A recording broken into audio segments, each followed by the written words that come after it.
Sa Cebu City, dumulog sa UNTV News and Rescue ang kapatid ng isang pasyente upang maipakonsulta ito sa pampublikong ospital sa Cebu City bandang alas 7 ng umaga, January 5. 3 taon nang idinadaing ng 76 anyos na lolo ang masakit niyang pag-upo dahil sa complex fistula sa anus tract na nakakaapekto na sa kanyang pantog at maselang organ. Mayroon din siyang hypertension at diabetes.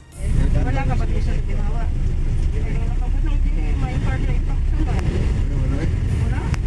Ayon sa doktor na sumuri sa pasyente, kailangan ng masusing pagsusuri ng espesyalista o sa isang internal medicine doctor bago siya operahan dahil sa komplikadong sitwasyon ng katawan at bunsod na rin ng katandaan. Pinayuhan ito ng doktor na maghintay ng tawag kung kailan uumpisahan ang pagkuha ng ilang laboratory test bago ang operasyon. Matapos ang isinagawang check-up ay maayos namang naihatid pa uwi ang pasyente sa kanilang tahanan.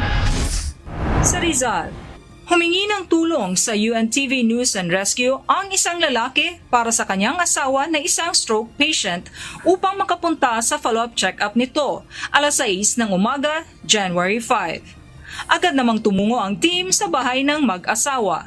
Inassess ng team ang pasyente at minonitor ang vital signs upang matiyak sa kalagayan nito. Matapos ang assessment ay maingat na isinakay sa rescue vehicle ang pasyente at inihatid sa Quirino Memorial Medical Center. Matapos ang check-up ay inihatid rin ito ng team pabalik sa kaniyang bahay. Sa mga nangangailangan na agarang tulong sa panahon ng aksidente o sakuna, maaaring makipag-ugnayan sa UNTV News and Rescue Hotline 8911-UNTV o 8911-8688. Linagyangan, UNTV News and Rescue. Diyos ang aming sandigan, serbisyo publiko ang aming pinahahalagahan.